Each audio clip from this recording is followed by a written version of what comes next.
ಎಲ್ಲರಿಗೂ ಕೂಡ ಗೃಹಲಕ್ಷ್ಮಿ ಯೋಜನೆಯ ಅಪ್ಡೇಟ್ಗೆ ಸ್ವಾಗತ. ಇಷ್ಟು ದಿನ ನೀವೆಲ್ಲರೂ ಕೂಡ ವೆಯ್ಟ್ ಮಾಡ್ತಿದ್ರಿ, ಒಂದು ಗೃಹಲಕ್ಷ್ಮಿ ಯೋಜನೆ ಹಣ ಬರುತ್ತಾ ಬರಲ್ವಾ ಅಂತ. ಇನ್ನು ಮುಂದೆ ಆ ಒಂದು ತಲೆ ಕೆಡ್ಸ್ಕೊಳ್ಳೋ ಅಗತ್ಯನಿಲ್ಲ. ಗೃಹಲಕ್ಷ್ಮಿ ಯೋಜನೆ ಹಣ ಬರುತ್ತೆ ಅಂತ ಕನ್ಫರ್ಮ್ ಆಯಿತು. ಇವಾಗ ಗೃಹಲಕ್ಷ್ಮಿ ಯೋಜನೆ ಹಣನೂ ಕೂಡ ಜಮೆ ಆಗ್ತಿದೆ. ಯಾರಿಗೆ ಹಣ ಜಮೆ ಆಗ್ತಿದೆ ಮತ್ತು ಎಷ್ಟು ಹಣ ಜಮೆ ಆಗ್ತಿದೆ ಎಲ್ಲನೂ ಕೂಡ ನಿಮಗೆ ಪಿನ್ ಟು ಪಿನ್ ಡೀಟೇಲ್ ಆಗಿ ತಿಳಿಸ್ಕೊಡ್ತೀನಿ. ಅರ್ಧ ಕಮೆಂಟ್ ಹಾಕೋಕ್ಕಿಂತ ಮುಂಚೆ ವೀಡಿಯೋನ ಕಂಪ್ಲೀಟಾಗಿ ನೋಡಿ, ಎ ಟು ಝೆಡ್ ಬಿಗಿನಿಂಗಿಂದ ಎಂಡ್ವರೆಗೂ ಕೂಡ ಸ್ಕಿಪ್ ಮಾಡಿದೆ ಎಲ್ಲ ವಿಷಯನೂ ಕೂಡ ತಿಳ್ಕೊತೀರಾ. ಅದಕ್ಕಿಂತ ಮುಂಚೆ ಯಾರು ಚಾನಲ್ ಸಬ್ಸ್ಕ್ರೈಬ್ ಮಾಡ್ಕೊಂಡ್ರಲ್ಲ, ನಿಮಗೆ ಕೆಳಗಡೆ ಒಂದು ಸಬ್ಸ್ಕ್ರೈಬ್ ಬಟನ್ ಅಂತ ಕಾಣ್ತಾ ಇರುತ್ತೆ, ಅದನ್ನ ಕ್ಲಿಕ್ ಮಾಡಿ ಪಟ್ ಅಂತ ಸಬ್ಸ್ಕ್ರೈಬ್ ಮಾಡ್ಕೊಳ್ಳಿ. ಹಾಗೆ ಪ್ರತಿಯೊಬ್ಬರು ಕೂಡ ವಿಡಿಯೋಗೊಂದು ಲೈಕ್ ಕೊಡಿ. ಯಾಕೆ ನೀವು ಕೊಡೋ ಒಂದೇ ಒಂದು ಲೈಕ್, ಒಂದು ಸಬ್ಸ್ಕ್ರೈಬಿಂದ ನೀವು ಇದೇ ರೀತಿ ಗೃಹಲಕ್ಷ್ಮಿ ಯೋಜನೆಯ ಅಪ್ಡೇಟ್ಸ್ಗಳನ್ನ ಪಡ್ಕೋತಾ ಇರ್ತೀರಾ. ಇವಾಗ ನಾವು ಡೈರೆಕ್ಟಾಗಿ ವಿಡಿಯೋ ಬಗ್ಗೆನೇ ಬರೋಣ. ಇಲ್ಲಿ ಗೃಹಲಕ್ಷ್ಮಿ ಯೋಜನೆ ಹಣ ಎಷ್ಟೊಂದು ಜನಕ್ಕೆ ಬಂದೇ ಇಲ್ಲ, 11ನೇ ಕಂತಿನ ಹಣ ಯಾವಾಗ ಬರುತ್ತೆ ಅಂತ ನೀವು ಪ್ರತಿದಿನನೂ ಕೂಡ ವೆಯ್ಟ್ ಮಾಡ್ತಾ ಇದ್ದೀರಾ. ಆದರೆ ಹಣ ಬರುತ್ತಾ ಬರಲ್ಲ ಅಂತ ಡೌಟ್ ಇದ್ದರೆ ಅದನ್ನ ತಲೆಯಿಂದ ಡೌಟ್ ತೆಗೆದಾಕಿ, ಹಣ ಬಂದೇ ಬರುತ್ತೆ. ಆದರೆ ನಿಮ್ಗೆಲ್ಲರಿಗೂ ಕೂಡ ಬೇಕಾಗಿರೋದು ಹಣ ನಿಮಗೆ ಯಾವಾಗ ಬರುತ್ತೆ ಅಂತ.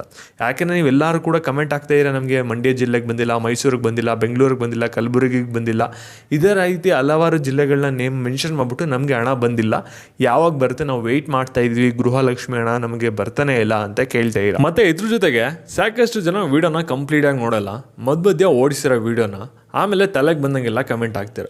ಫಸ್ಟು ವೀಡಿಯೋನ ಕಂಪ್ಲೀಟಾಗಿ ನೋಡಿ, ಆಮೇಲೆ ನೀವು ಕಂಪ್ಲೀಟ್ ಇನ್ಫಾರ್ಮೇಷನ್ ತಿಳ್ಕೊತೀರಾ, ಆಮೇಲೆ ವೀಡಿಯೋ ಕೆಳಗಡೆ ಕಮೆಂಟ್ ಹಾಕಿ, ಸರಿನಾ? ಅರ್ಧ ಇನ್ಫಾರ್ಮೇಷನ್ ತಿಳ್ಕೊಂಡು ಅರ್ಧ ಕಮೆಂಟ್ ಹಾಕ್ಬೇಡಿ.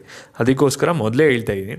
ಇಲ್ಲಿ ನಿಮಗೆ ಗೃಹಲಕ್ಷ್ಮಿ ಯೋಜನೆದು ಒಂದು 11ನೇ ಕಂತು 12ನೇ ಕಂತು ಬಂದಿಲ್ಲ ಅಂದರೆ ಏನು ಅಷ್ಟೊಂದು ತಲೆ ಕೆಡ್ಸ್ಕೊಳಕ್ಕೆ ಹೋಗ್ಬೇಡಿ, ಸರಿನಾ? ಯಾಕೆಂದರೆ ಯುವ ನಿಧಿ ಯೋಜನೆಯಲ್ಲೂ ಕೂಡ ಸೇಮ್ ಇದೇ ರೀತಿ ಆಗಿತ್ತು. ಒಂದು 3 ತಿಂಗಳಿಂದ 70% ಜನರಿಗೆ ಹಣನೇ ಬಂದಿರಲಿಲ್ಲ. ಆಮೇಲೆ ಒಂದೇ ದಿನ 3 ತಿಂಗಳ ಹಣನೂ ಹಾಕೊಟ್ಬಿಟ್ಟಿದ್ದಾರೆ. ಅದರಿಂದ ನೀವು ಅಷ್ಟೊಂದು ವರಿ ಮಾಡ್ಕೊಳ್ಳೋ ಅಗತ್ಯ ಇಲ್ಲ, ಸರಿನಾ? ಗೃಹಲಕ್ಷ್ಮಿ ಯೋಜನೆ ಹಣ ಬಂದೇ ಬರುತ್ತೆ, ಆದರೆ ಒಂದು ಸ್ವಲ್ಪ ಡೇಟ್ ಹೆಚ್ಚು ಕಮ್ಮಿ ಆಗುತ್ತೆ. ಅದಕ್ಕೋಸ್ಕರ ನೀವು ಗೃಹಲಕ್ಷ್ಮಿ ಯೋಜನೆ ಹಣ ನಂಬ್ಕೊಂಡು ಯಾವುದ್ಯಾವುದೋ ಕಮಿಟ್ಮೆಂಟ್ಗಳನ್ನ ಮಾಡ್ಕೊಳಕ್ಕೆ ಹೋಗ್ಬೇಡಿ. ಮುಂದೆ ನಿಮಗೆ ತುಂಬ ಕಷ್ಟ ಆಗುತ್ತೆ. ಒಟ್ಟಿನಲ್ಲಿ ಹಣ ರಿಸೀವ್ ಮಾಡ್ಕೋತೀರಾ, ಆದರೆ ಕರೆಕ್ಟ್ ಟೈಮ್ಗೆ ರಿಸೀವ್ ಮಾಡ್ಕೊಳ್ಳೋದು ಸ್ವಲ್ಪ ಕಷ್ಟ ಆಗುತ್ತೆ. ಇವಾಗ ಗೃಹಲಕ್ಷ್ಮಿ ಯೋಜನೆದು ಹಣ ಇವಾಗ ಯಾರ್ಯಾರಿಗೆ ಬಂದಿದೆ, ಯಾವ ರೀತಿ ಬರುತ್ತೆ, ಎಷ್ಟು ಹಣ ಬರುತ್ತೆ ಅದ್ರ ಬಗ್ಗೆ ತಿಳಿಸ್ಕೊಡ್ತೀನಿ, ಗಮನ ಇಟ್ಟು ನೋಡ್ತಾ ಹೋಗಿ. ಇಲ್ಲಿ ನೋಡಿ, ಗೃಹಲಕ್ಷ್ಮಿ ಯೋಜನೆದು ನಿಮಗೆ 11ನೇ ಕಂತಿನ ಹಣ ಬಂದಿಲ್ಲ, ಸರಿನಾ? 12ನೇ ಕಂತಿನ ಹಣನೂ ಕೂಡ ಬಂದಿಲ್ಲ. ಇವಾಗ ಗೃಹಲಕ್ಷ್ಮಿ ಯೋಜನೆದು ಯಾರ್ಯಾರಿಗೆ 11ನೇ ಕಂತಿನ ಹಣ ಬಂದಿರಲ್ಲ, ಯಾರ್ಯಾರಿಗೆ 12ನೇ ಕಂತಿನ ಹಣ ಬಂದಿರಲ್ಲ, ನಿಮಗೆಲ್ಲರಿಗೂ ಕೂಡ ಒಟ್ಟಿಗೆ 4,00,000 ರೂಪಾಯಿ ಬರೋ ಚಾನ್ಸಸ್ ಇರುತ್ತೆ, ಸರಿನಾ? ಹಾಗಾದರೆ 4,00,000 ರೂಪಾಯಿ ನಾವು ಪ್ರತಿಯೊಬ್ಬರೂ ಕೂಡ ರಿಸೀವ್ ಮಾಡ್ಕೋತೀರಾ ಅಂತಲೂ ಕೂಡ ನೀವು ಕೇಳ್ಬೋದು. ಇದು ಆ ರೀತಿ ಆಗಲ್ಲ.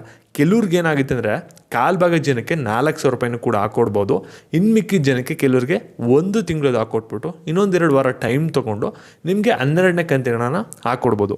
ಈ ರೀತಿಯೂ ಕೂಡ ನಡೆಯೋ ಚಾನ್ಸಸ್ ಇರುತ್ತೆ. ಮತ್ತು ಇಲ್ಲಿ ಗೃಹಲಕ್ಷ್ಮಿ ಯೋಜನೆ ಹಣ ಬರೋಕ್ಕೆ ಸ್ಟಾರ್ಟ್ ಆದರೂ ಕೂಡ ನಿಮ್ಗೇನಾಗುತ್ತೆ ಅಂದರೆ ಎಲ್ಲರಿಗೂ ಕೂಡ ಒಂದೇ ಸಲ ಹಣ ಹಾಕೋಕ್ಕಾಗಲ್ಲ. ಹಂಗೆ ಹಾಕೋಕ್ಕೋಯ್ತು ಅಂದರೆ ತುಂಬಾ ಅಲ್ಲಿ ಮಿಸ್ಮ್ಯಾಚ್ ಆಗಿ ಸರ್ವರ್ ಇಶ್ಯೂ ಬರುತ್ತೆ. ಅದರಿಂದ ಏನು ಮಾಡ್ತಾರೆ ಅಂದರೆ ಬ್ಯಾಚ್ ರೆಡಿ ಮಾಡ್ಕೋತಾರೆ.